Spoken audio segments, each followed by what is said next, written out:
Hello and welcome to Sunrise Daily. I'm Ayo Makinde. It's a beautiful morning. I'm Kayode Pikiolu. Well, needless to say, we are going straight to the papers this morning, and we have former assistant and managing editor of Next Newspaper and commissioning editor of The Conversation Africa, Mr. Wale Fatade, with us this morning to join us. Thank you so much for your time. Well, thank you for having me, Okay. for dragging me out of bed early. Well, thank you for being available for national service.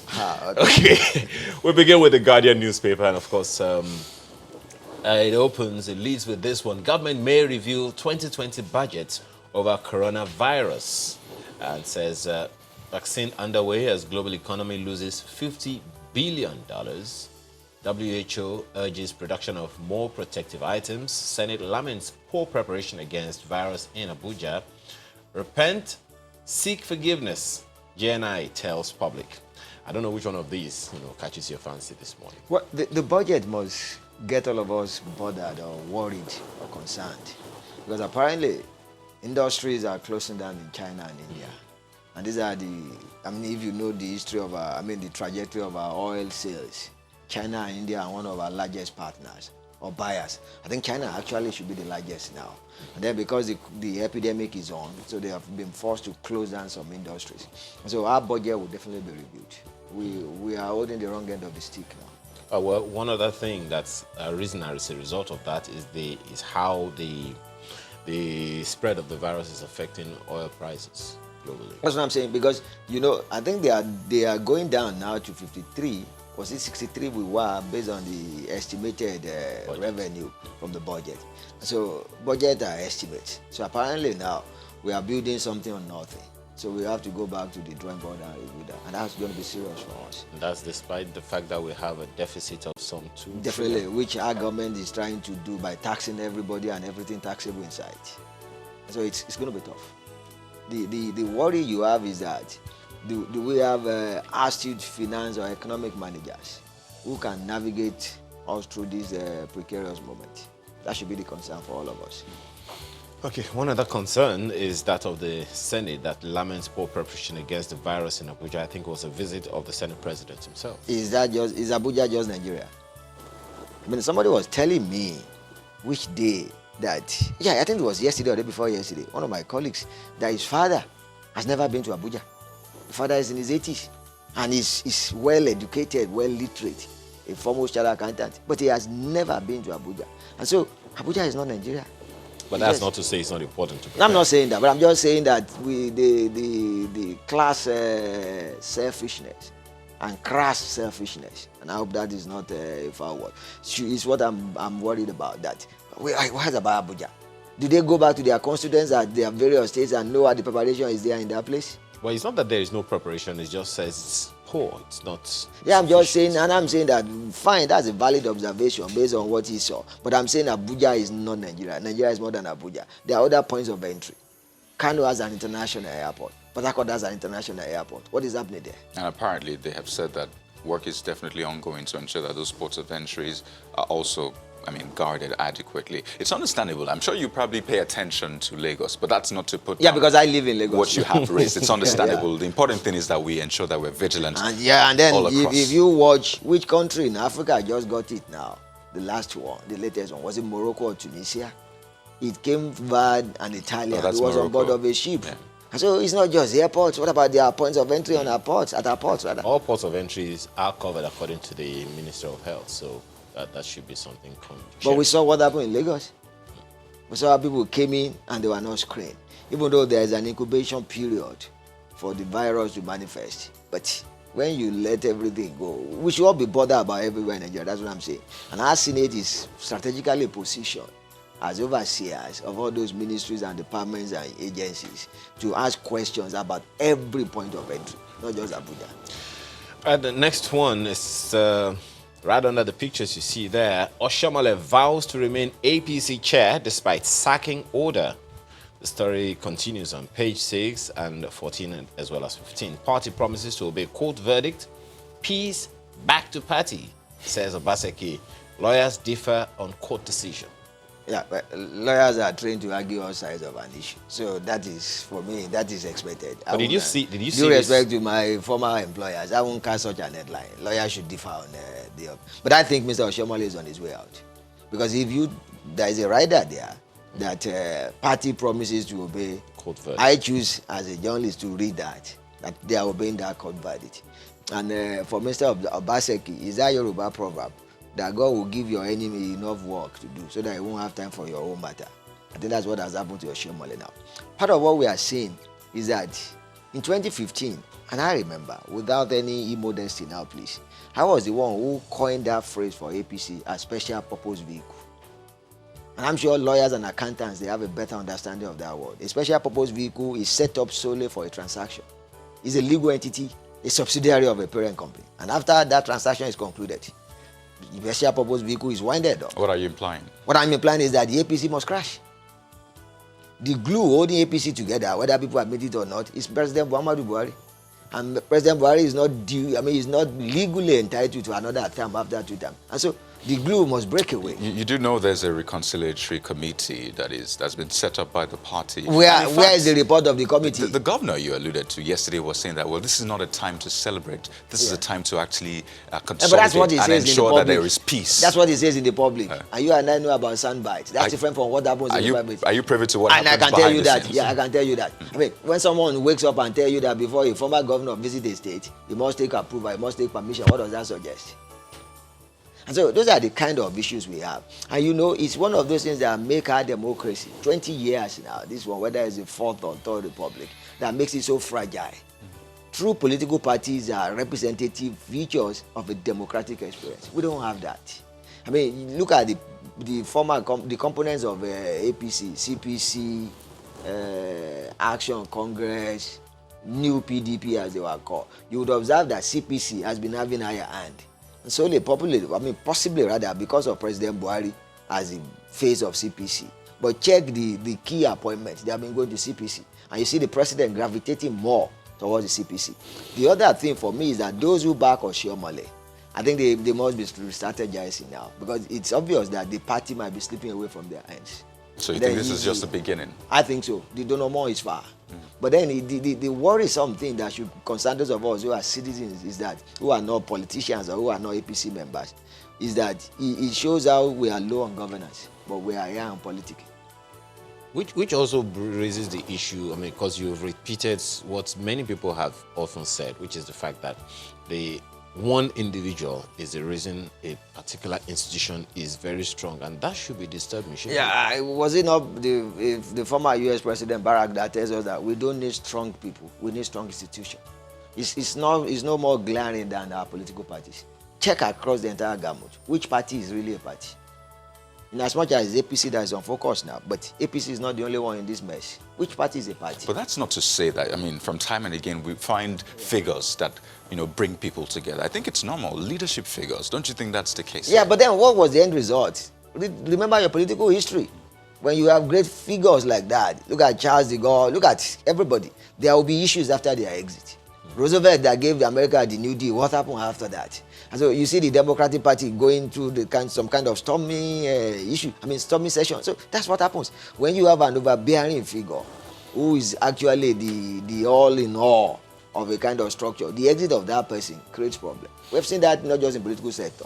We've seen it in the business sector. When you have a company that's equivalent to a person, is the face. And that's why you find out that when you are in transition, it's a serious issue. And wise business owners, wise company founders will gradually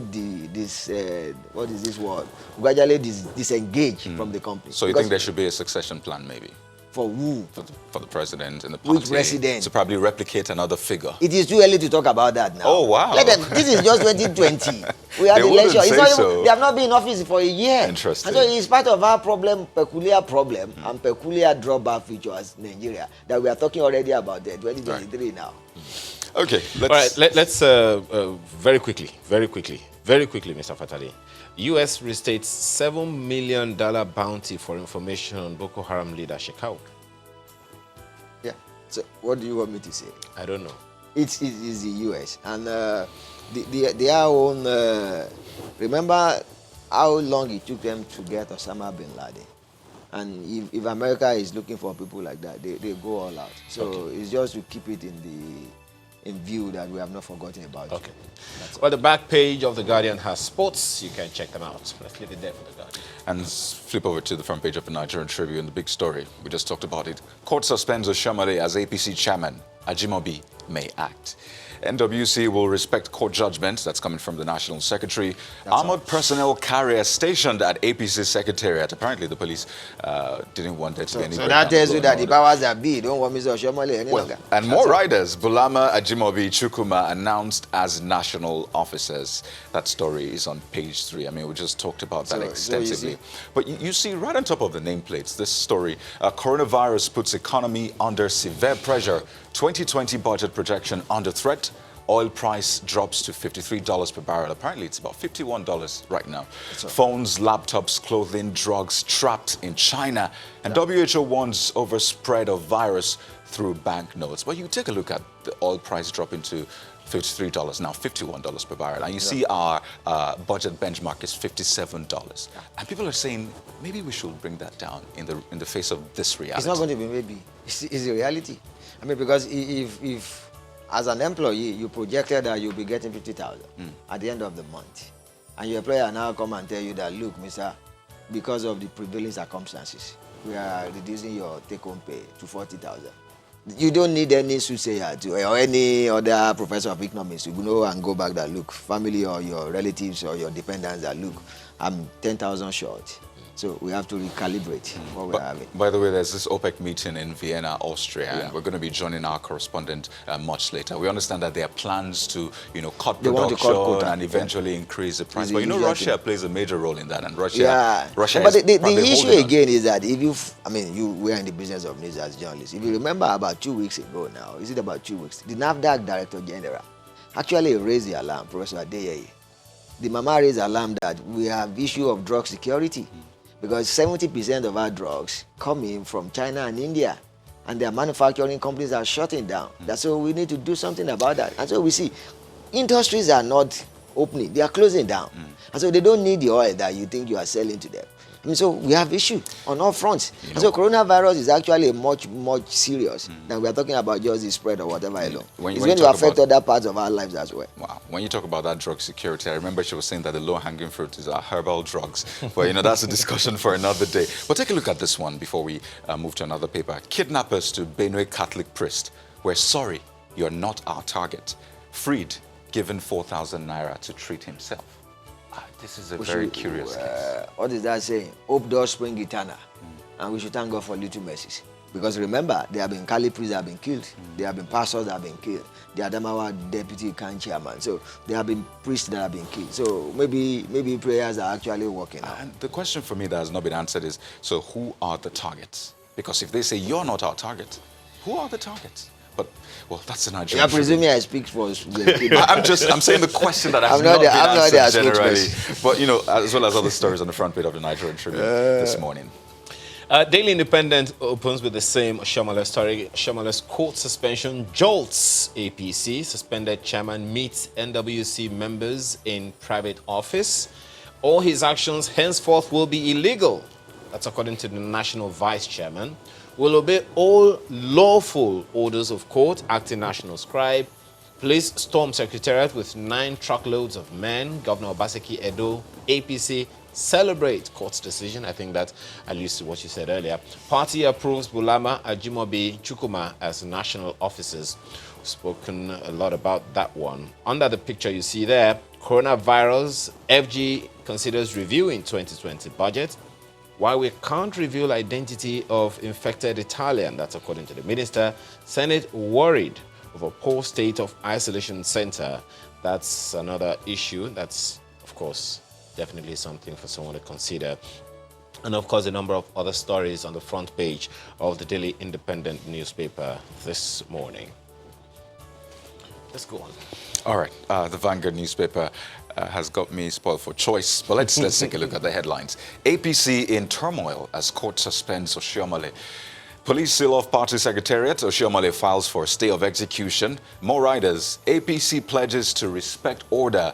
Obaseki hails court order. There's still more. Ajimobi named Deputy Chairman Bulama upstages Sigedom as acting secretary. All that you find on page 5. And you see the big picture is to that effect. A police van at the National Secretariat of the APC that follows the suspension of the party chairman by the court yesterday. So we'll see how this plays out. We've talked about that. But take a look at this. Kano Assembly begins fresh probe of Emir Sanusi. You know, people thought this had perhaps died down. No, maybe the terms of settlement were not adhered to. You think so? I said maybe. Maybe. Because if it has, there's no smoke without fire. If it has actually died down, this will not come up, will not have come up again. So apparently it's not died. It's not dead. Oof. Okay, and power outage cripples activities at Lagos International Airport. Oof, it's on page 40. I think that's what a lot of Nigerians experience. So yeah, it's been terrible in my own area of residence. In the last February, should rank as one of the worst months of supply. Shouldn't it be shocking that, you know, we see headlines sometimes such as this? we go 24, 48 hours without any supply at all. And do you get any word from those in authority, the electricity distribution company, for example? Well, I don't know if I'm allowed to say this, but Ikeja Electricity Distribution Company is one of the worst companies. They treat customers with disdain. The condescension is appalling, sir. I've grown accustomed that they are dead, except when they bring their bill. That's all. Okay. Wow. Interesting. I mean, because there's no apology, there's nothing, there is no information as to what is happening or why this is happening or whatever. So They have problem with customer feedback. It's dead. It's not existent. Customer service relation is dead as far as they are concerned. Well, let's see what's making sports news at the back page. Iheanacho returns as Raw invites 2 first-timers. Briefly, are you happy for him that he's back in? Yeah, I was drifting in and out of sleep yesterday, watching him playing, is it Birmingham? The FA Cup. He is a guy I love.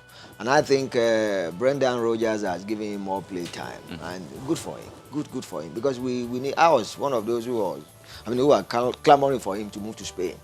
Perhaps he will get more play time. But under Brendan Rodgers, he has had good play time. And he's scoring goals too now. So and there's also this other player who's from the Eredivisie, I think is the highest goal scorer, who has also been invited. So I think good time for the Super Eagles. Amaju's only plan is to invite those who have mixed ancestry or whatever, or mixed nationality. Wow. Amaju does not care about those of us who are in Nigeria. It's those Nigerians in diaspora. I'm sure he will beg to differ. No, but that's my own reading of his.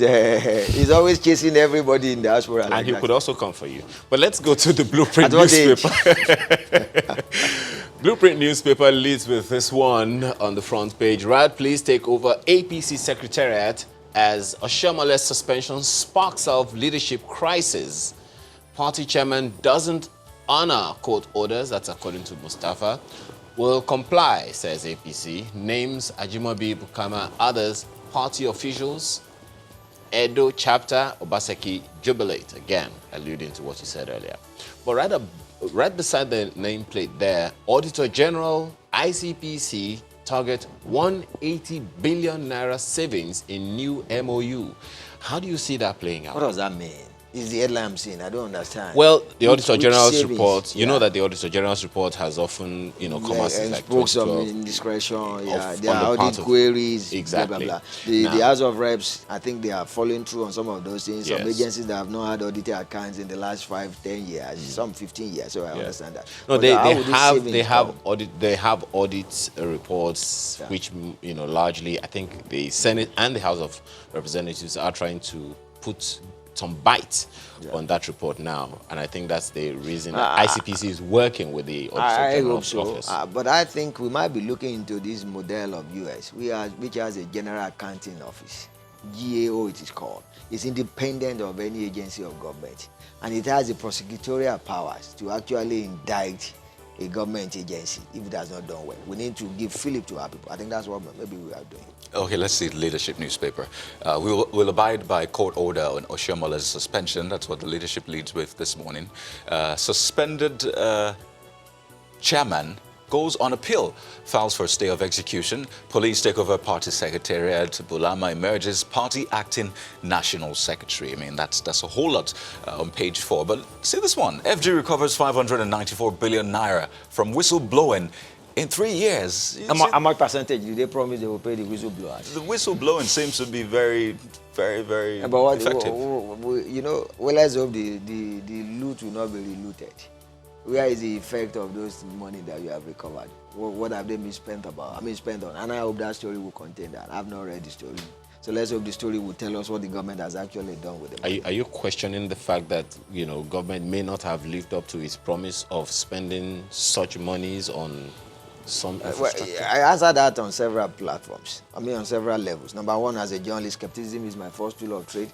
Number two, we have a government that have serially lied to me as a citizen. Number three, their promises I have not seen. So I must query that. But isn't that kind of the trait of most Nigerians to doubt whatever government says? I've seen that over the years. Yeah, because we have been lied to severally. And so if I have a friend that I've not shown myself to be a true friend, I've proven to be a serial liar, why must he trust me again? So it's up to government to prove us wrong. That's all. Interesting. I see that one in the red. Ministers undergo coronavirus screening before FEC meeting. I heard that meetings are going virtual. That's photo ops. And meetings are going virtual now. So instead of having board meetings where everyone is so present, how do journalists do that, or you guys broadcasters? Do you report virtually, or do you conduct? Well, mostly not here, mostly outside of the country. Remember the spring meeting of the IMF? It's mostly virtual. But let's move over to Daily Trust. Yes, and the Daily Trust leads with, again, the APC crisis. APC crisis deepens as court suspends Shomale. Party appoints Ajimobi as deputy chair. This APC matter has gone on for so long. Do you think it could have been handled better? I believe that. Because remember again, the party lost some states that some members believe, or a large part of their membership believe, that we could trace that to Mr. Shiomale's exuberance or grandiloquent action, thinking that he's still a labor leader. A politician reconcile irreconcilable strands, and you have to harmonize different divergent traits. So I think he has not done very well. But then, as I said, it's just that APC as a party in power is in focus. Which other of our political parties is actually doing very well? Right under the nameplate, two stories there we've talked about. One, fresh trouble for Emir Sanusi as Kano Assembly opens probe. And right beside that one, soldiers, terrorists killed in Borno gunfire. Another security or insecurity. Well, one of our colleagues who has done so much work on that, Ahmed Sakida, I think he actually said that early in the morning. For me, there is one way we should see this. We should commend our soldiers who are doing their best under similarly difficult circumstances. We have had stories of money not getting to them, their allowances not being paid, people serving more than they should serve as their duty tour. So I think we should commend our soldiers for that. That's all. And of course, apparently, I don't know how many people really see that side of the soldiers. We should. Possibly because of our own job as journalists. I think our soldiers deserve commendation. I didn't say officers, I said soldiers. Men, yeah. What's the difference? No, the two are different. Because we have officers who have not been what they should be to these people. And there have been many stories that different colleagues have done, several investigations on how the officer corps have failed this rank and file. And so we should not gloss over that. There have been served soldiers as meals, something that some of us will not serve our dogs. They have been forced to sleep in tents. There have been equipment not up to par that were purchased for them. Okay. There have been needless deaths. Some of them have not got adequate medical care when necessary. So we can go on. And then we have some service chiefs that have stayed longer than necessary in office. We cannot bring fresh perspective, fresh tactics, fresh strategies to the war. Okay. Well, we have to thank you so much for your time this morning. Wale Fatade is former Assistant Managing Editor of Next Newspapers. Thank you so much for your time. Thank you for having me. We're back in a moment to get into the issues for the day. Please stay with us.